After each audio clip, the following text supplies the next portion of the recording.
ఈరోజు మేము ఇడ్లీ తయారు చేద్దాము. ఇది మినపప్పు పొట్టు ఉన్నవి, ఇడ్లీ రవ్వ పొట్టు ఉన్నవి మినపప్పు. ఇవి 4 గంటల పాటు నానబెట్టుకోవాలి. 1 గ్లాస్ వేసుకొని నానబెట్టుకున్నాను. ఏ గ్లాసుతో మినపప్పు వేస్తారో అదే గ్లాసుతో ఇడ్లీ రవ్వ వేసుకోవాలి. 1 గ్లాస్ మినపప్పు ఇది బాగా కడుక్కోవాలి. ఇడ్లీ రవ్వ కూడా 2 గంటల పాటు నానబెట్టుకొని కడుక్కోవాలి. మినపప్పుని గ్రైండర్లో వేసుకుందాం. ఇప్పుడు మినపప్పుని గ్రైండర్లో వేసుకుందాం.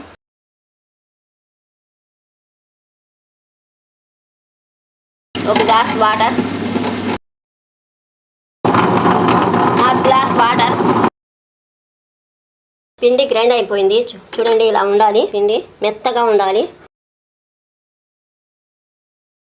ఇప్పుడు తీసేద్దాము, బౌల్లో తీసేద్దాము. చూడండి, ఇడ్లీ పిండి ఇలా ఉండాలి, మెత్తగా తేలికగా ఉండాలి. ఇప్పుడు ఏ గ్లాసుతో మినపప్పు వేసుకున్నామో అదే గ్లాసుతో 3 గ్లాసుల ఇడ్లీ రవ్వ కలుపుకోండి. 1 గ్లాసుకి ఇడ్లీ రవ్వ ఇది. ఈ ఇడ్లీ పిండిని 6 గంటలు రూమ్ టెంపరేచర్లో ఉంచాలి.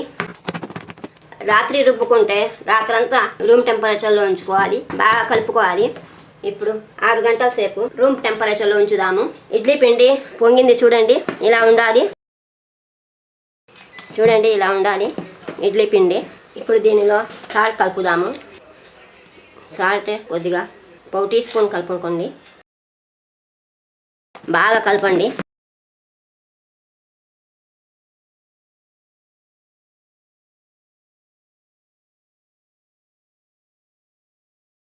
కలుపుకున్న తర్వాత ఇడ్లీ ప్లేట్లను తీసుకొని ఇప్పుడు ఇడ్లీ వేద్దాము.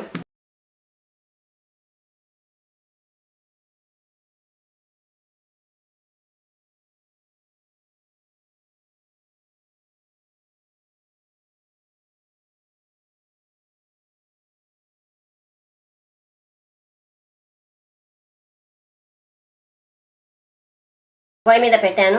5 నిమిషాలు ఫుల్ ఫ్లేమ్లో పెట్టండి. తక్కిన 5 నిమిషాలు సిమ్ ఫ్లేమ్లో పెట్టుకొని వండుకోవాలి.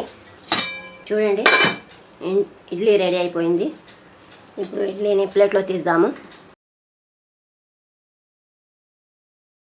ఇడ్లీ ప్లేట్లను వెనకాల కొద్దిగా నీళ్లు చల్లుకోవాలి. వెనకాల నీళ్లు చల్లుకొని ఇడ్లీ తీసుకోవాలి.